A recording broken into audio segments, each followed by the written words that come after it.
Hello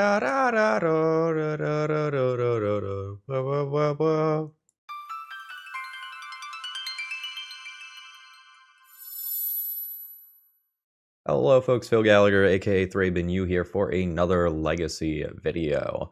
I'm going to go out of my normal recording queue order once again here as I'm still feeling a little bit under the weather, and I'm just going to play something simple today. Don't worry, I'm getting lots of sleep, drinking lots of water, watching lots of Slay the Spire videos. Shoutouts to Jorbs. Jorbs is great. And I should be on the mend. Feeling better already, but whew, I slept a lot in the last 24 hours. So, Anubis has been working on this Screaming Nemesis Red Stompy deck for, I don't know, probably the better part of 6 months or a year at this point, however long it's been since Duskmorn. 6 months? Not even? Regardless. And each time I feel like the deck has gotten a little bit better. There have been some hiccups along the way in trying to adjust the deck for any given metagame or whatever, but the idea of being a slightly more aggressive version of the deck that has some weird Screaming Nemesis niche utility is somewhat attractive. Within the current metagame, the Magus of the Moon and Blood Moon effects make a lot of sense. I'm more than 30 seconds into the video, so I can swear. Selling Magus Spawn's kind of an asshole, folks. That card's really good. And Legacy decks right now are either playing a lot of basic lands or just trying to do something to deal with that card. And there's a lot of non-basic lands from decks like Eldrazi powering out Sowing Mycospawn. So if you can stop your opponent from getting to that, you end up protecting your valuable soul lands. Now, there are plenty of decks in the metagame that the Blood Moon effects are going to be less effective against. Say, when your opponent leads on basic island and then swamp cycles a Troll of Khazad-dûm, they have both of their basics already and can go on their merry way. But for decks where that is happening, we have sideboard cards that we can kind of tune for the specific matchup that we are going to see. Other than the Emrakul, the Aeon's Torn, which is there specifically for Painter Grindstone combo, and, occasionally we'll have some upside versus Show and Tell. Most of the stuff that's in the sideboard there is perhaps unexciting. I mean, not unexciting, but is pretty stock. As far as the main deck goes, there is currently a shift of these decks back to Chalice of the Void. In the Vexing Bauble world, Vexing Bauble was just kind of better than Chalice of the Void in most regards, but in the current metagame, Chalice of the Void is tending to get the nod over Trinisphere. Chalice of the Void is easier to play on turn 1 off something like Ancient Tomb, City of Traders, or Chrome Mox and a Mountain, and then curves into your normal 3-drops well. So let's go ahead and jump into things here, folks. If you need some magic cards, you need your Screaming Nemesis, you need any cards from Aether Drift, please consider getting them from my sponsor to support me. THO Magic is a great store. Promo code ThrabenU will save you 5% on your order, and any online order that you place with them is going to get free shipping as well. So, let's battle. Phil from the future here. This is a pretty good league. If you want to see a cool deck on the other side of the table, I recommend round 1. And if you want to see Screaming Nemesis do weird and interesting things, watch the final round. Enjoy the show. All right, as long as we are willing to deal a shit ton of damage to ourselves in ourselves, I'm plural, in the first couple of turns of the game, this hand is really good, getting to lead on Chalice of the Void on turn 1 into a powerful card on turn 2 of some kind. And I'm just going to confirm real quick. Yeah, so we do have both Spirit Guides and Chrome Mox that can improve this hand and potentially allow a powerful turn 1 play. Okay. Now, is it correct to jam Magus or Fable on 1? I don't think so. I think I like the idea of still just jamming the Chalice here. It resolves. So the biggest fear now is that my opponent is a Show and Tell deck specifically, because Show and Tell just specifically ignores Chalice of the Void as... What a wild fucking choice to get a Surveil land in the face of what is either a Wasteland deck or a Blood Moon deck. Absolutely wild. I am thinking about whether or not I want to use Spirit Guide to cast Magus of the Moon here. I think I do. I don't know, it really depends on how many basics my opponent has for whether or not blowing up Island is actually good. My life total is probably not super relevant here. I'm going to go ahead and do this. Then we are playing around a hypothetical daze, which I don't think is going to happen. We'll see if my opponent gets super, super punished for this decision. No, they have the other basic already. Okay. We take those. So what exactly is my opponent playing? We've obviously got the general gist of it. Like, we are probably somewhere in the control wheelhouse. But what is the rest of the supporting shell? Like, it doesn't tap for blue mana? Okay. If they are playing towards, like, a Murktide region or something, I'll shut up. Alright, there is a prismatic ending on Chalice. I will just replay Chalice. That's fine. This is tapping for red mana right now. That is also tapping for red mana right now. I think my opponent is likely to have more than one of each basic. I kind of want more threats right now. Blue might matter for things like Murktide region if my opponent is actively playing towards that. I think I'm going to loot 2 mana sources. I get 2 mana sources back. That's whatever. Chrome Mox is worse than the cards that I looted away. Opponent's at 13. My Chalice on 1 seems to have mattered, so I'm going to bring that back. And then I'm going to go ahead and use this treasure to make my opponent's lands not do land things that matter. This redundancy may or may not be relevant. There's Wasteland. It is an Oculus that they were playing towards. Sure. That's annoying. I may singularly lose to that card. I've had a lot of mana sources on top of my deck, unfortunately. All it takes is one good draw for me to break this game open, but my opponent's Oculus might just bury me, despite the fact that I have my opponent largely locked out of relevant spells. Oh my god, they luck-sacked into Phyrexian Dreadnought being the card that was under the Oculus trigger. Stifle Knot was something that was on my mind. Fury as well. Yeah, so I think we had this game under control for 6 turns and then died. So I can live this turn, but it requires that. That's taking 11. And then I don't know how I beat this stuff. The luckiest 1 ring draws ever. Yeah, no. We did not draw any threats to follow this up. Notably here, the Phyrexian Dreadnought was lucky for my opponent, but like we were very much on track to just lose to this other stuff. If I get to this draw and I get to play Fury, copy Fury, I probably win at that stage. The damage might be done by the time I draw that Fury. So I am not really interested in the Blood Moon effects versus this deck. As we saw, my opponent is very, very capable of winning through them. So the Pyroblasts are fine. We're going to deal with this tension in a second after I see what all I have to board in. The Dead Gons are fine, and Fiery Confluence has modes that kill a Phyrexian Dreadnought. So, is there anything else that I am not playing here? This is about what I'm looking at. I think I am not doing Fiery Confluence. I think the rest of my stuff is staying. And this is exactly what I was talking about in the intro, where if you are trying to do something slower in Legacy, you really, really, really do need the basic lands. This is a fine mid-range hand. Well, I would love to come out of the gates on turn 1. We won't necessarily do that every single time.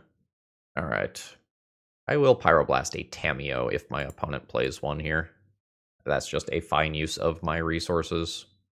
And then I think we start on Fable and go from there. Ooh.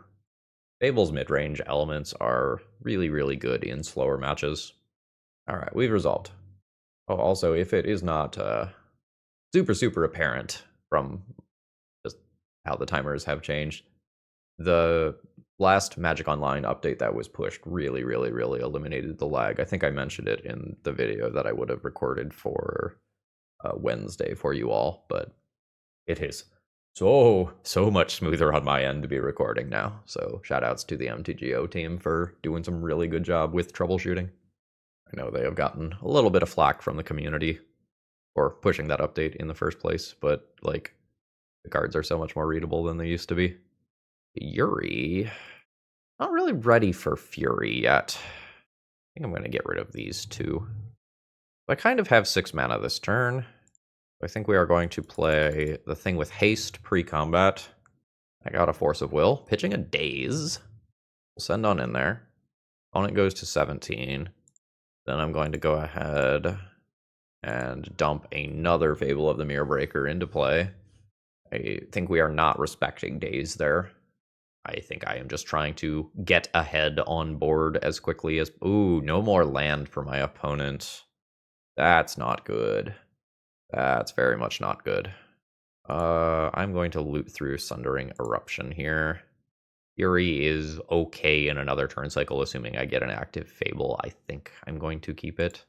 So let's go ahead and send in for 4. Yeah. Okay, had to restart real quick. I just lost my connection. So we get a couple of treasure tokens in this attack. Opponent drops to 13.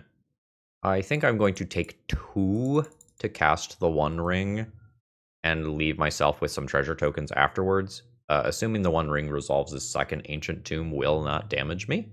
It does not. And we get a Swords. So my opponent's missing land drops, which is not good for them, but that's a hell of a turn. If they could follow this up with, you know, a Phyrexian Dreadnought, for example, or an Oculus, they could do some pretty cool things here. I think it is the Oculus. Fantastic for them. So the Oculus is 5. This deals 4, which is inconvenient for me. That's not bad. 1, 2, 3, 4, 5, 6, 7, 8 mana. I could just bounce it. I could just bounce it and play Fury, kill this, not ever let this unmanifest accidentally into a Phyrexian Dreadnought. I think I like that. Let's gone that creature. Boing. Rip my life total, though. I don't believe my opponent has done any damage to me. This has all been damage that I've done to myself. I was probably supposed to do this post-combat to play around Daze on that Fury. And maybe lose a Goblin Shaman token. Unsure. Like, every point of damage is hyper-relevant here. Kind of the thing. Alright, we have a blue Elemental Blast on my Fury. And a 1/3 blocker. Just finish that off. I think I will just finish that off with Dead. Always yield to those.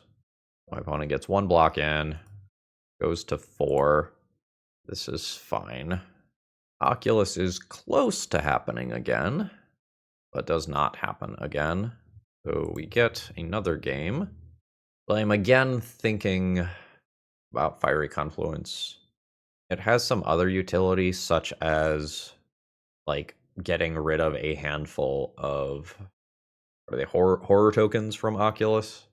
But that would often mean killing my own little friends. I don't know how down I am for that. I think I'm going to resubmit as is, but let the record show I think the Oculus is very, very borderline. This is probably a keep. I don't get to play City of Traders on turn 1, though. Probably... Okay. My opponent gets that in under my Chalice this time. Dead, gone, not the best versus that. I still think I like playing Chalice. And I think I'm just going to count on my opponent to put a couple card types into graveyard to turn on my Pyrogoyf. So let's take some damage, cast a Chrome Mox. I think oddly I'm actually going to put this card under here. The Simian Spirit Guide doesn't seem very good right now, so that might seem really weird to do. But this Chalice and this Pyrogoyf are both going to be very valuable to me in this game in all likelihood. This Chalice resolving will shut off removal. I think playing one of these 2 cards or both of these 2 cards around a Daze is a really, really big deal. And then if Pyrogoyf happens to be large enough to kill Tamiyo immediately, that would be cool. I'm not really expecting that to happen. I'm expecting my opponent to just pass the turn. And we trade some resources back and forth for a couple of turns until my Pyrogoyf can kill Tamiyo. Screaming Nemesis can do some really wild things if opponent is attacking with 12/12 Dreadnoughts. Alright, there's a Force of Will pitching another Tamiyo. So Pyrogoyf next turn, will be able to kill a Tamiyo. And there's a cracked clue token. Third land drop. Opponent's in a great position. Very, very aggressive surveilling just as a pattern of the player here. And it looks like they're playing towards an Oculus, which is really annoying for me because, well, so if the Oculus eats their graveyard, my Pyrogoyf gets less good. The Pyrogoyf will get bigger again. Fury kills THO. Fury does not kill Oculus, so I think I hold Pyrogoyf. But this is going to be a dazable, hard-casted Fury. Okay, that worked. Now there's 6 cards in graveyard. So, how many Oculuses are they playing? How many? They have very, very consistently had that. So my opponent is going to Manifest Dread, which will keep filling up their graveyard in kind of good news for me. You fly, right? Yeah, you fly. I think I am going to try to remain aggressive here. I'm going to send in with both of these and see how my opponent wants to respond to this. We're not worried about Swords to Plowshares based blowouts right now. Okay, so my opponent takes that block. So now Screaming Nemesis can deal that much damage to any target, including the Oculus. So is it Oculus or is it face? I think it is Oculus. All right, great. I wasn't actually expecting that block. I was expecting like something like Chump Block on Fury. Oh, are we refueling already? Scary. So the refueling makes my Pyrogoyfs better and better. I am largely happy with that. What a luck sack. What an absolute luck sack. Dreadnought game 1 hitting another Oculus game 2. Hopefully I just kill my opponent next turn, and it doesn't matter. I can just Sundering Eruption for lethal next turn. I will go ahead and Pyrogoyf. I'm going to send the damage here because this guarantees that my Fury gets through. It would have been a Curie. Lol. Go to Vegas, friend. You are running hot. Oh, Wasteland is incredible. That keeps me from doing Sundering Eruption. That's very, very, very good.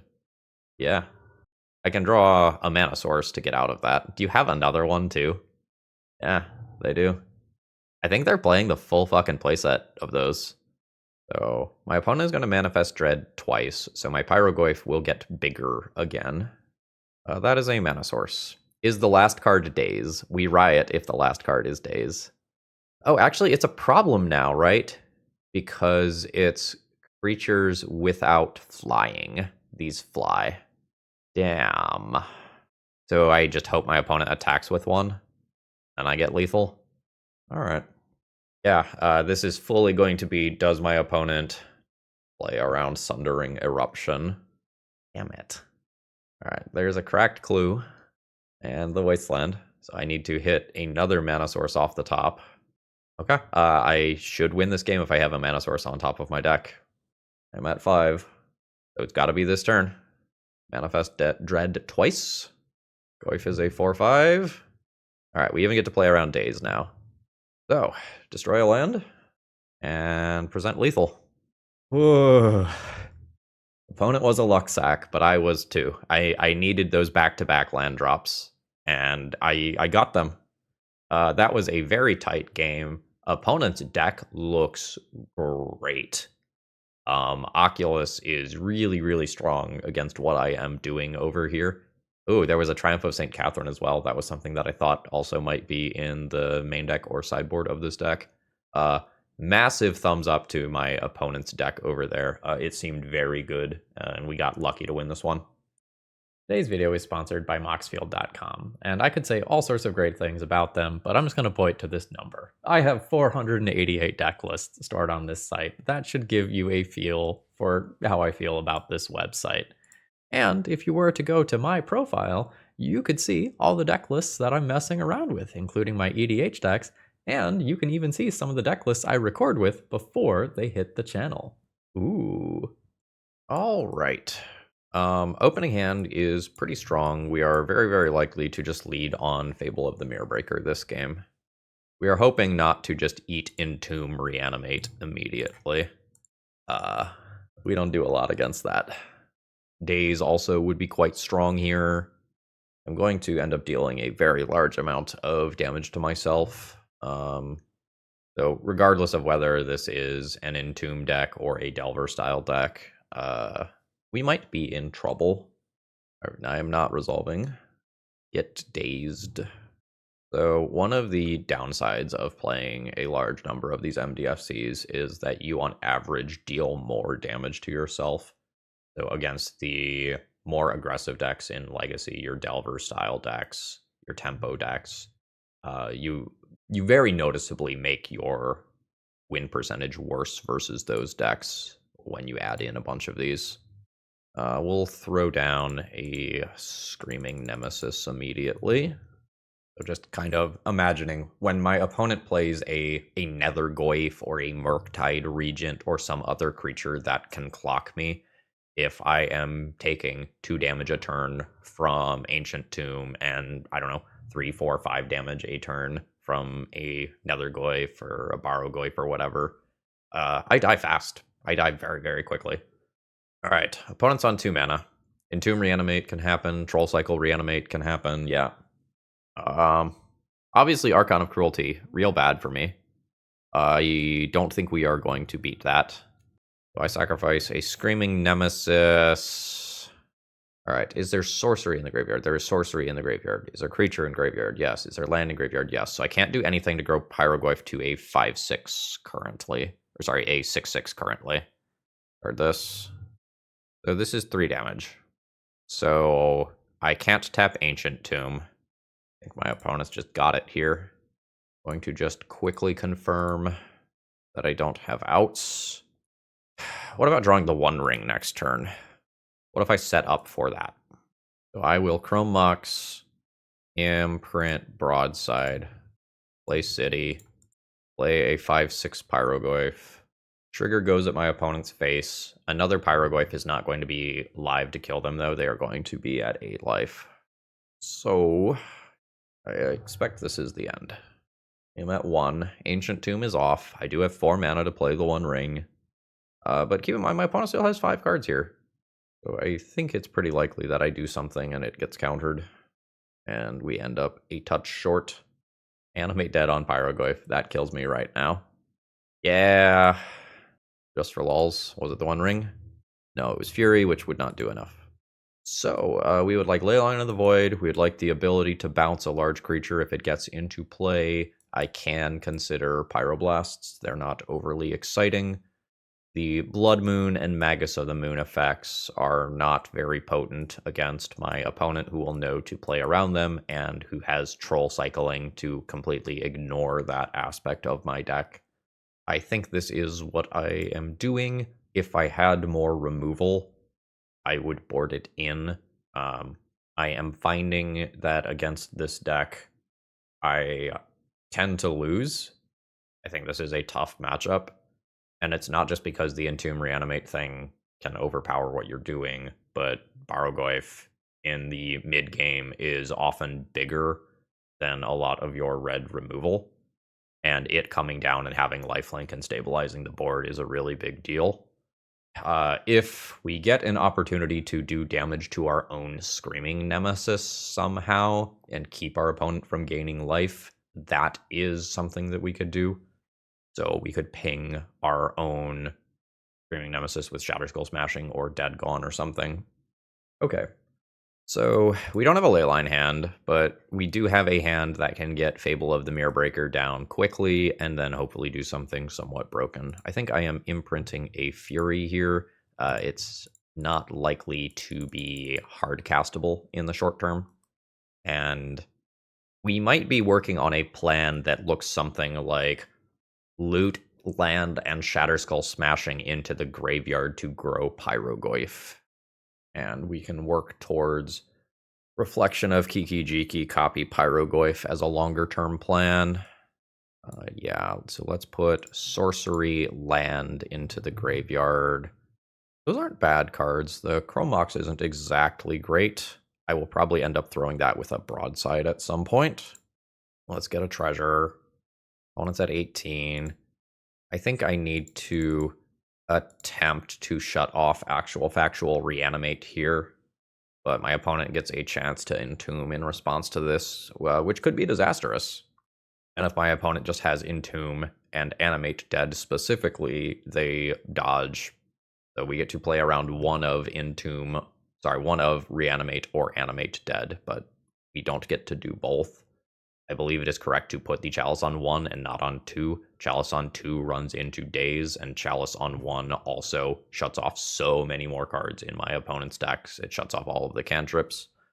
But unfortunately, they have it here, which is really, really bad news for us. So we lose Goblin Shaman, and we lose Chrome Mox. And Pyrogoyf is not big enough to kill this. Okay, that'll do. I think we do this in the way where the entire turn is played around Daze. So we'll go to combat. This has Menace, so it can't actually be blocked. We'll send in. Opponent's at 18. And we'll play Fury, pitching Pyrogoyf. Send 4 damage at Archon as a starting point. And we will broadside, target Archon, throw that for 7 points of damage at it. Now here's the problem, folks. Where does that creature go? The graveyard. What does my opponent's deck do? Get things out of the graveyard.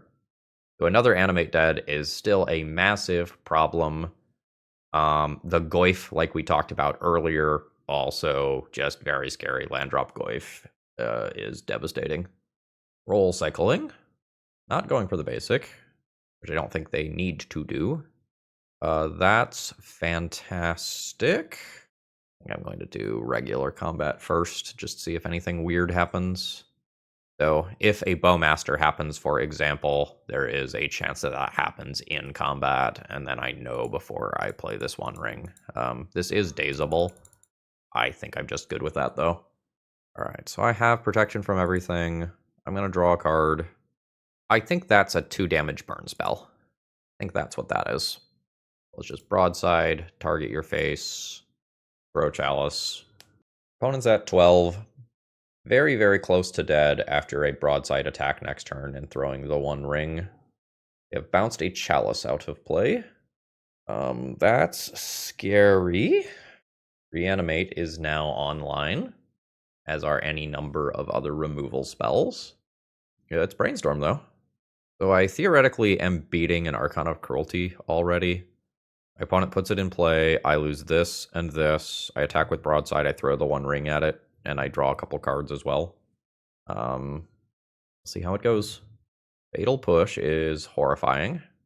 Now a follow-up, Animate Dead or Reanimate, is likely game-winning?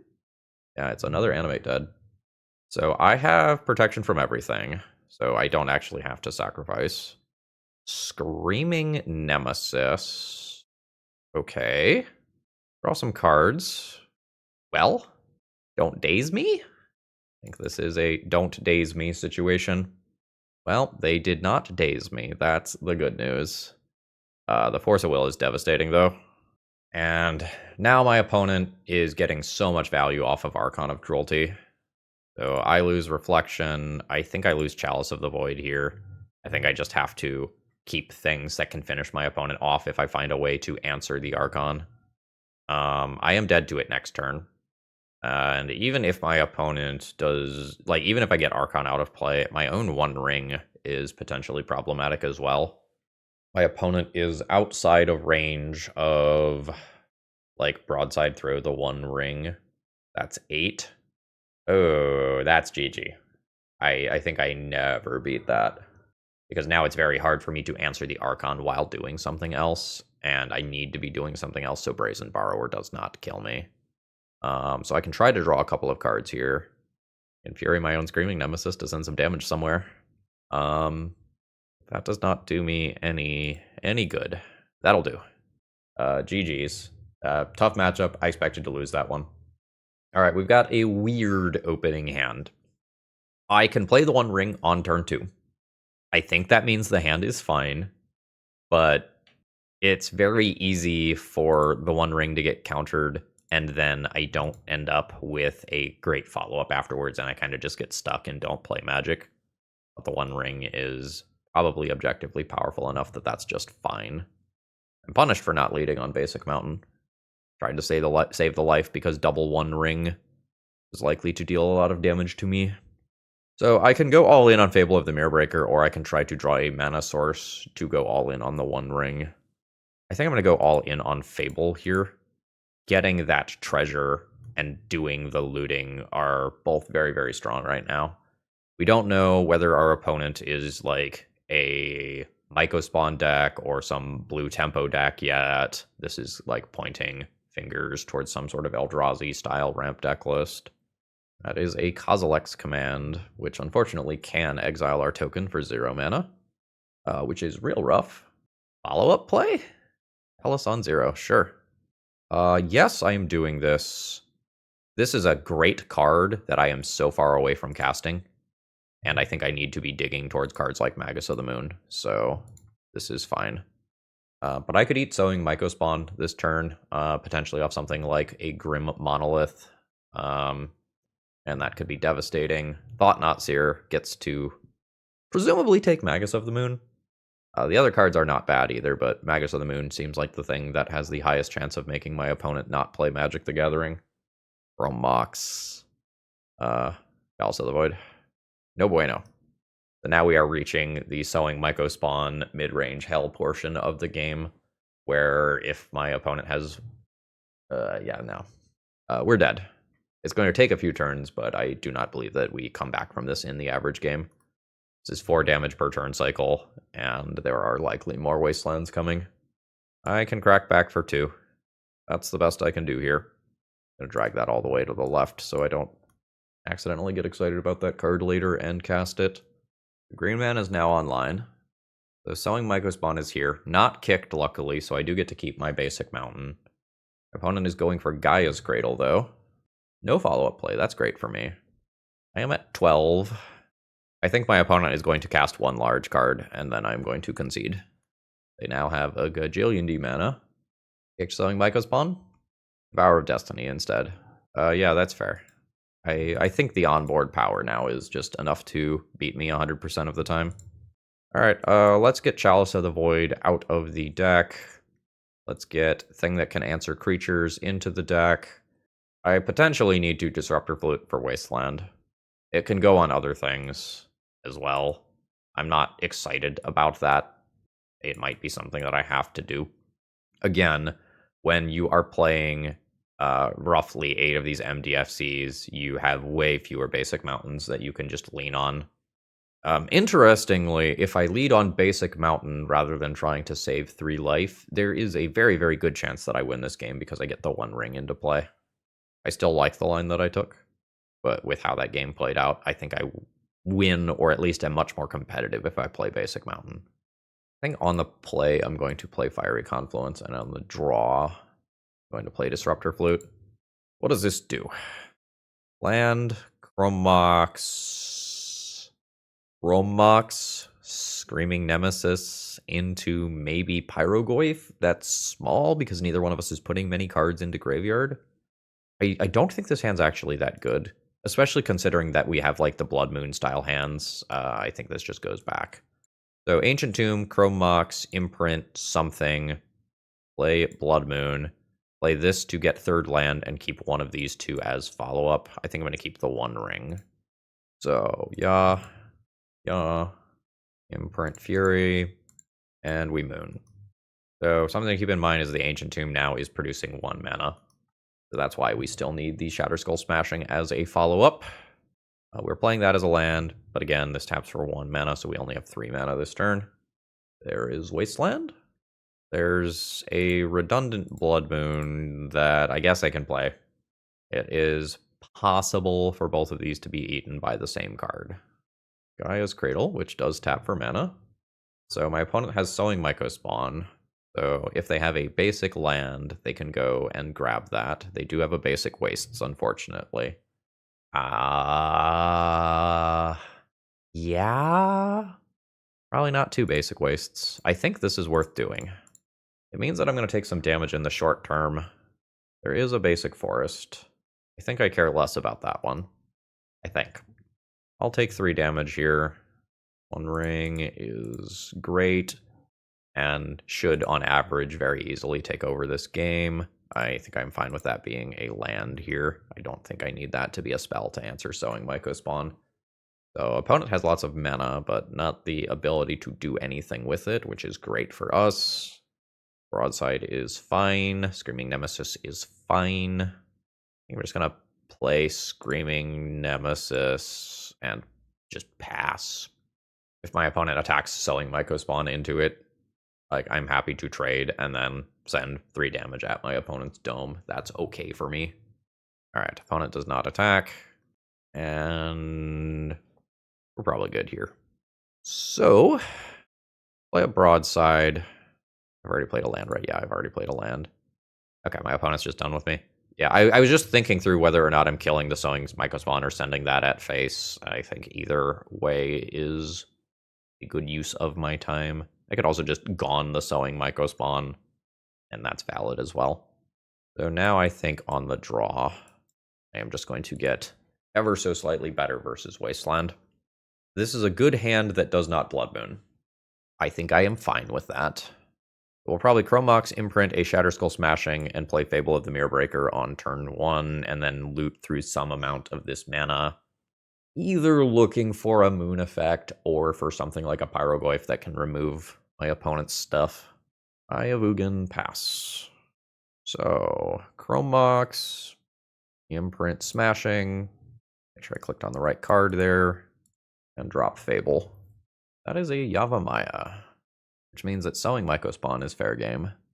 So I can get Wastelanded off Ancient Tomb immediately, or my opponent can get a basic.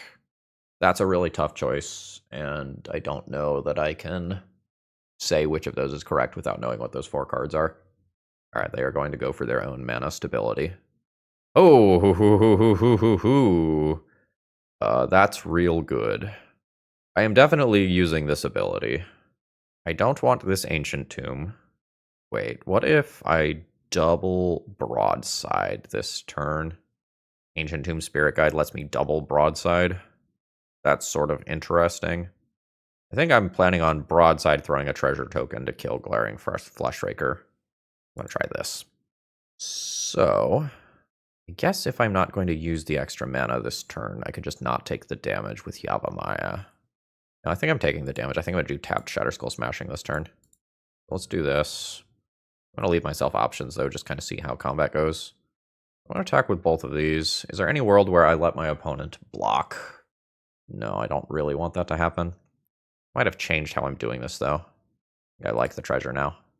Let's throw this at Glaring Fleshraker. Opponent's at 18. And I think I'm now going to do this. There were a lot of permutations of that turn, involving like casting Shatterskull Smashing instead, or just going aggro and double broadsiding.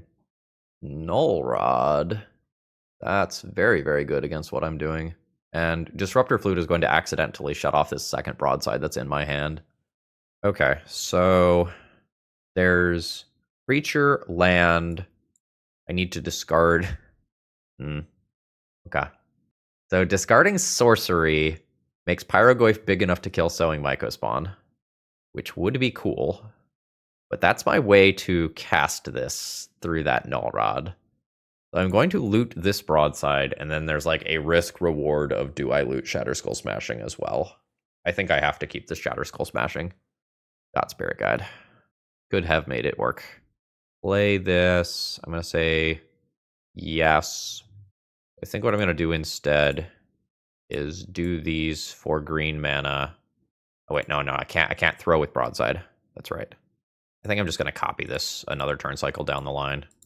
I think I will go Pyrogoyf, send trigger to face, send in with Menace Creature.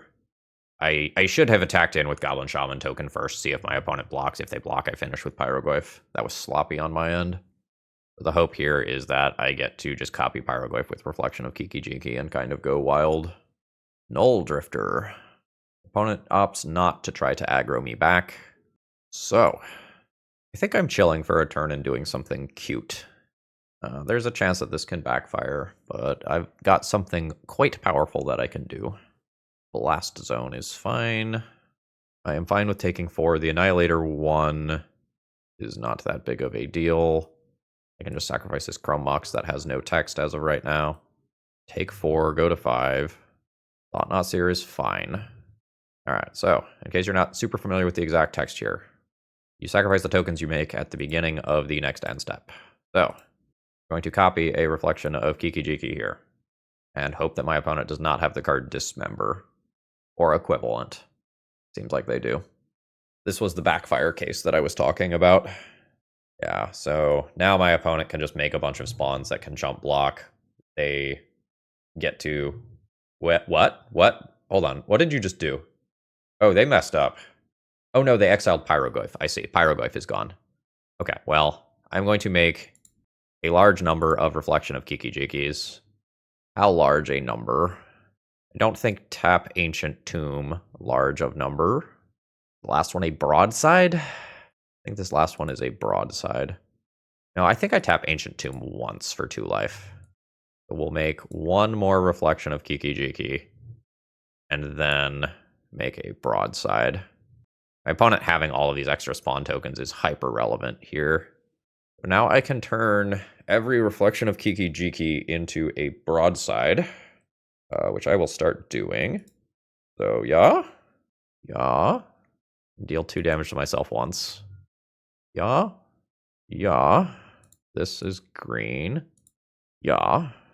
And then we turn creatures sideways and hope that my opponent is dead. This is a large number of broadsides, so I imagine that the answer is yes, they are dead. Make a treasure token. What a silly game Magic the Gathering is. Alright, so that's 10. It's not doing it without the throws, is it? That is not doing it without the throws. Opponent's at 4. I die on the backswing to Null Drifter alone, not to mention the other cards. Yeah, we needed my opponent's last card to not be a Kozilek's Command or Dismember to get that one. This one might have been winnable. Regardless, GG's. Alright, with 2 mana and some of that potentially being temporary here, I don't think this one is a keep. The second hand is fine. So I have Chrome Mox, Imprint, a thing. Actually, it might be Chalice on 1 into Screaming Nemesis. The big question here is, am I keeping Fury? Fury's a little awkward here. I think I'm going to get rid of Fury. I think there's a good chance that I don't play this City of Traders even on the second turn. We'll see, though. Or Underground Sea and Tamiyo. Spirit Guide. Not super what I'm looking for. I think I'm going to hold on to that to play this Chalice of the Void around days. Shatterskull smashing under here. If we resolve this, there's the days that I played around. Now there is still the Tamiyo in play. It's very, very good. Opponent will get to accumulate quite a few cards. Fable is a great draw on my end. Screaming Nemesis is not an ideal card right now. We are not looking to aggro the opponent down. We are looking to find removal for Tamiyo, where these clue tokens just bury us. I mean, that's not bad. I'm going to keep that. Pitching Screaming Nemesis. Thundering Eruption is not really what I want right now. Not complaining too much about it. Opponent's at 17. I will play the Magus. It resolves. That's real good. I'm going to hold Sundering Eruption as a spell here. It is very reasonable to play it as a land. Like, I will have things that I need to cast later. But we got a freebie here. So, now the question becomes, what deck is my opponent playing? I don't think most of the Reanimator decks are on Tamiyo right now. I'm just going to confirm. Yeah, none of the Reanimator decks right now are on main deck Tamiyos. So we're probably not going to go for something like Leylines, and something like Pyroblasts are going to be better.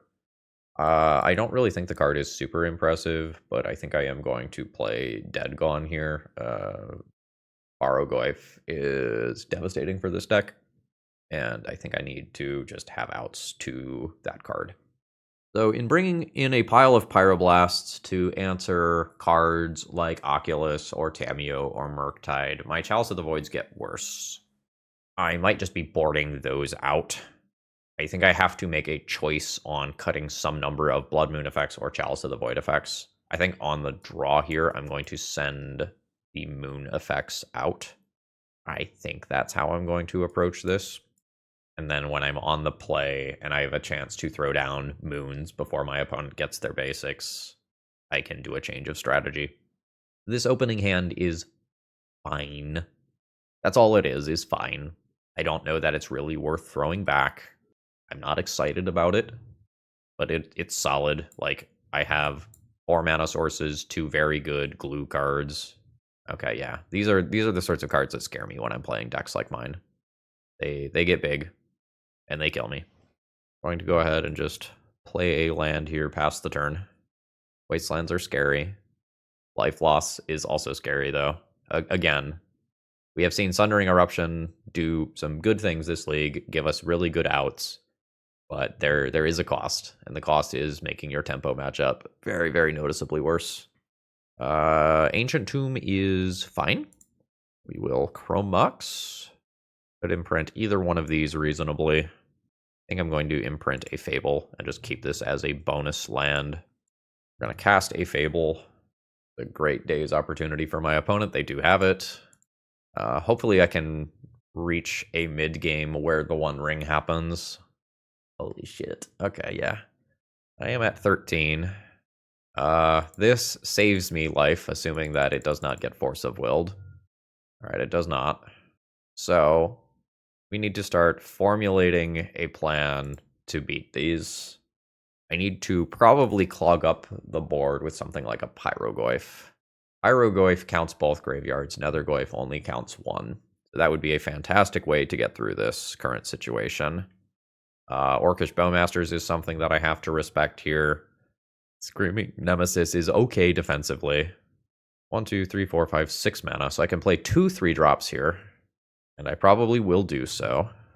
So let's drop a Screaming Nemesis with 1, which I intend on holding back defensively. Then I will play a Broadside. Cool. I'm going to go ahead and send in with this. I think I need to just kill one of these by flinging the One Ring at it. My life total is already low-ish. And I should, in theory, get in for 2. I hold Screaming Nemesis back so that if my opponent attacks Nethergoyf into it, I can block and then send the Screaming Nemesis trigger at Nethergoyf. Yeah, so opponent just kind of naturally has worked towards the moon effects not being good. I'm glad that those are not currently top decks that I have to contend with. My opponent must have something like a Murktide Regent that they're mucking around with their graveyard costs for. Oh, fuck, it's a Toxic Deluge. Well, that's bad. That's real bad. So now there's a 4/5 Goyf on the loose. So, it doesn't come up a lot, but Nethergoyf can just come back from the graveyard. I can Shatterskull Smashing it away. It just comes back and is a problem for the future. I don't have a 3-drop that I can throw to kill it immediately. I think I just lose if I go in on Shatterskull Smashing this. So I'm going to try a different route. I'm going to try chump blocking it and looting away these lands in my hand. And I'm going to stay aggressive. I don't think this game is favoring me as it is going longer. Yeah, this is why. This is why I'm afraid of the long game. So now my opponent can make a decision about whether or not they are attacking with Nethergoyf. They are. I think the life matters for the One Ring specifically. So I'm going with the chump here. I have mana to play the One Ring and get a turn of Fog. There's a Spirit Guide. I'm going to loot through these. Do I have 6 mana? 1, 2, 3, 4, 5, 6. Yes, I do have 6 mana. So, starting point, gone, bounce you. Fuck! Now I'm just short. I can deal 7 to my opponent. Alright, not great. Not great. I'm gonna ignore days here. Oh, opponent has 0 cards in hand. Can definitely ignore days. I need to double block on my opponent's turn to stay alive. My opponent's going to go back up to 15 life. It's really hard for me to win from this board state. A Toxic Deluge was a pivotal moment. That Force of Will was another. Yikes. That takes out my City of Traders. That's very, very good. Yep. And they can bring back another Goyf. Yep, seems good. Oh, they didn't do it. So I can technically survive another turn by double chump blocking again, but I think I can tap out here. So when I am on the play, I can do these things and I can try to cheese a win. I don't think I like ley lines.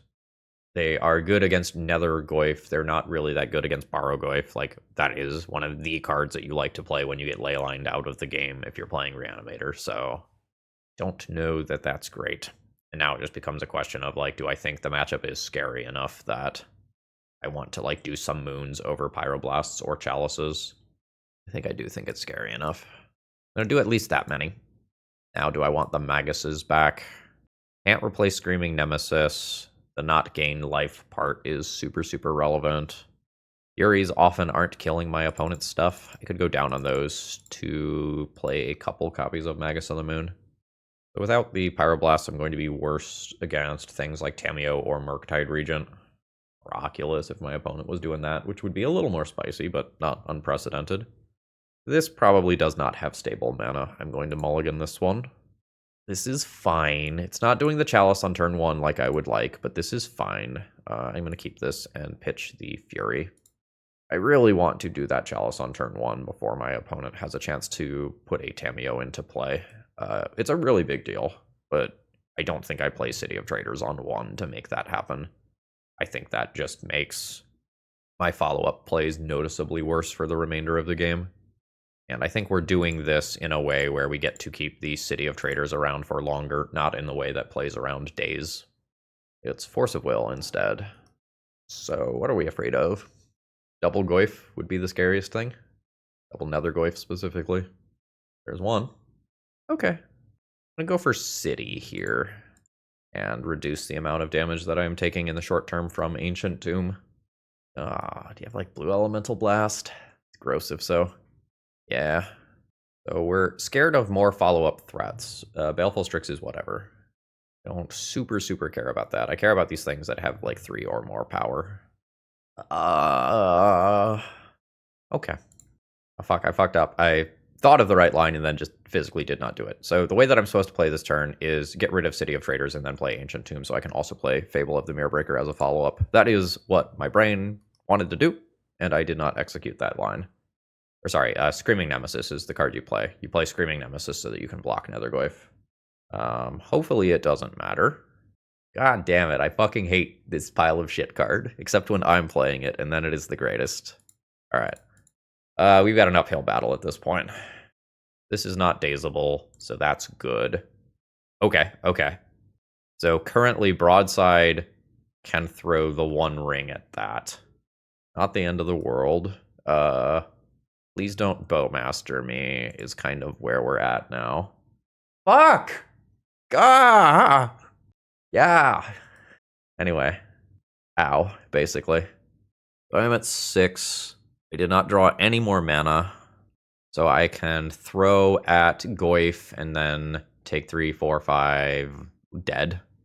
Ugh. So I made a misstep there. I could have had a Screaming Nemesis in play in addition to what I did. And that maybe makes me survive 1 more turn, but it's pretty bad. Tempo matchup does not feel good with this deck. Okay. No mana. Easy mulligan. This is also not enough mana, unfortunately. We are going to 5. The 5 is not good. The 5 also only has 2 mana. I don't think something like a turn 3 Magus of the Moon is likely to win the game. I'm going to go to 4 and try to find like land drop Ancient Tomb relevant play. I did. So 1, 2, 3, and then we can think about the 4th one. I'm always putting one of those back, and then it can start to be like, do I keep an aggressive follow-up threat, or do I just keep another land so I can play the 4 drops if I draw them? One of the things I tend to say is a lock piece with no follow-up is not a keep, but we are on 4 cards, so circumstances are a little different. I think I'm going to keep the thing that lets me play the 1 ring. That would be one of my highest upside follow-ups here. And hopefully this does some work. GG? Yeah, we're in a mirror match where we mulligan to 4. And we put a Chalice on 1, which is not a relevant card. We need to draw hotter than the sun. Okay, okay. That's a start. That's legitimately a start. I'm gonna play broadside.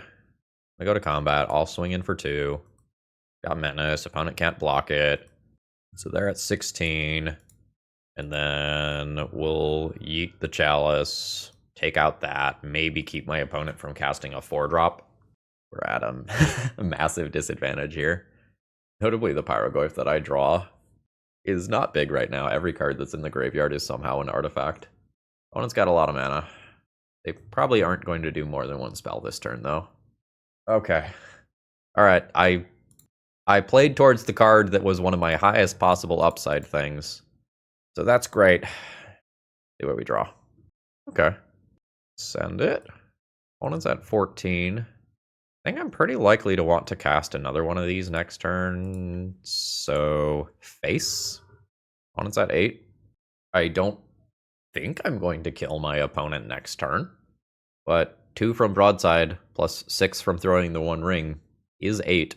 And my opponent does have an Ancient Tomb in play. So it's possible. Opponent loots through an Ancient Tomb as well with the other Fable trigger. Alright, so they are not attacking for damage here because of the 1 ring. They are just getting a treasure token. So we don't want to see Pyrogoyf. Pyrogoyf taking out broadside would make my life tough. Pokey, let's talk about this, huh? No! Pokey, why? Now Reflection of Kiki-Jiki for Pyrogoyf is online. Real bad. Real bad for me. So I'll draw a card. It's a broadside. So I have protection during my opponent's turn. But then they're just going to end up copying Pyrogoyf with Reflection of Kiki-Jiki. And it's going to make me sad. Oh, it's just getting their treasure again. We're playing a hell of a game for a mulligan to 4, though. Oh? Damn. That's real good. That's real good. So, I need my opponent to mess up. So I can play Magus of the Moon to make it so the Ancient Tomb does not deal me damage. Then I can play Broadside, and all my opponent needs to do is copy Pyrogoyf here before this Broadside attacks. And they did. So now they get to kill my Broadside, and then Pyrogoyf plus Reflection of Kiki-Jiki can kill me any number of different ways here. And notably, since my opponent has 2 Pyrogoyfs now, they both do trigger, which is disgusting. So my Chalice of the Voids and my Blood Moons are quite bad here. And if we can take out Magus of the Moon as well, that would be nice. I don't know that that's going to happen with this sideboard configuration, though. But we have 4 removal spells that we can play. We have 2 things that can touch the 1 ring. And at that point, the remaining cards are just not powerful. So we could do like Chalice of the Void on 0 for opposing Chrome Mox, or we can just keep a red card that pitches to Fury and goes under Chrome Mox, which is what I'm going to do. All right, so we have mana. Hand doesn't go very fast. I think there's a good chance that I end up behind, unless Dead Gone takes out my opponent's first thing, which I'm going to hope for. I think I'm going to keep this. It is a medium power level hand that has some good potential. I think I have to play this and take 3, though, to have Dead Gone up for the first turn cycle. And then opponent just does not play anything. I am going to get to make the first offensive move, which is, I guess, nice. I think I am going to make it Fable, and then I can have some ways to kind of adjust this hand a little bit. I don't love that I'm playing out City of Traders early. I would rather be playing an Ancient Tomb here. I have no idea what I'm doing with the Fable looting without seeing my opponent's turn. 5 Fury? Fury's real good here. It specifically is good against the 2 damage of Dead Gone. I'm definitely looting. I think I'm getting rid of both copies of Screaming Nemesis here. I guess the Moon is not fantastic. Okay, so we are probably looking at play Broadside, go to combat, attack with my Menace creature. Opponent's at 16. Cast Fury, pitching Magus. Deal 4 damage to the Fury. And then evoke trigger on the stack. Throw that at my opponent's face for 7.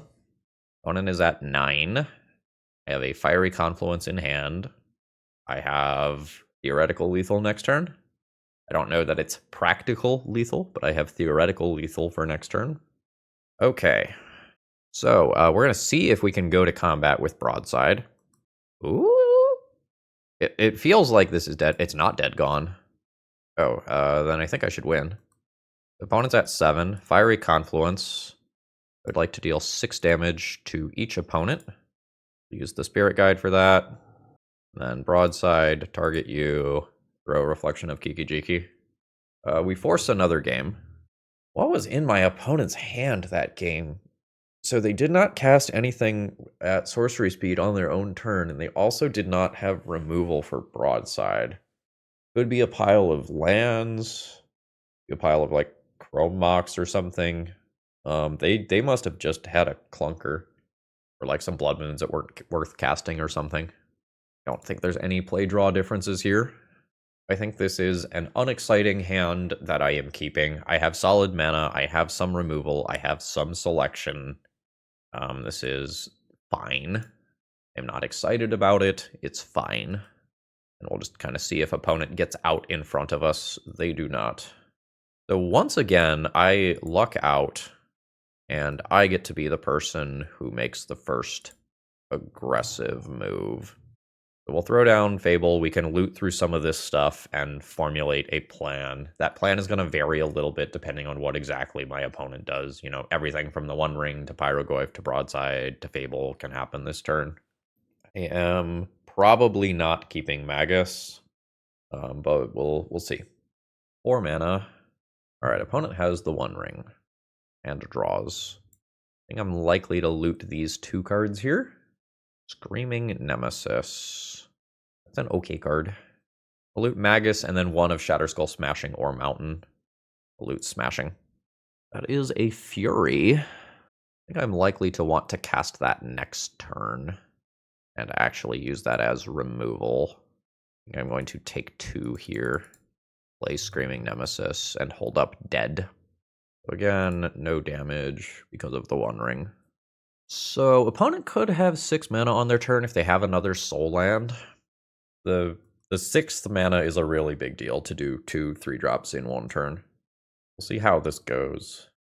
They're probably in the control role right now.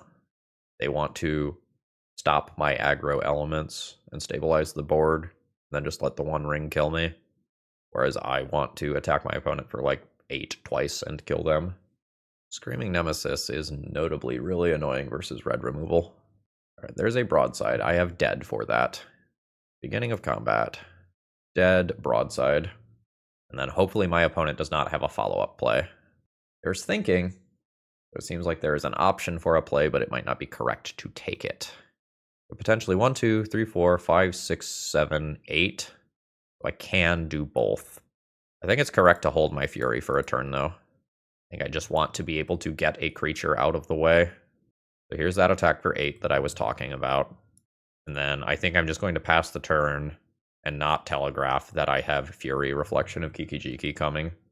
And let's see how crazy my opponent can go with 10 cards. Mana is likely their bottleneck here.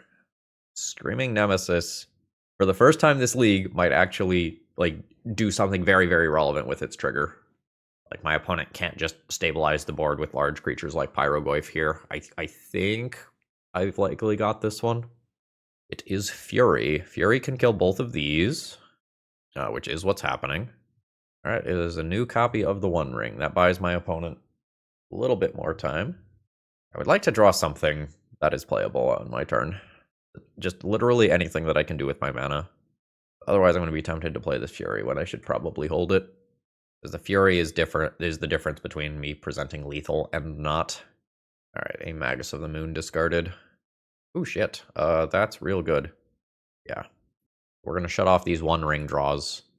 I also think it is reasonable to shut off Broadside in this spot.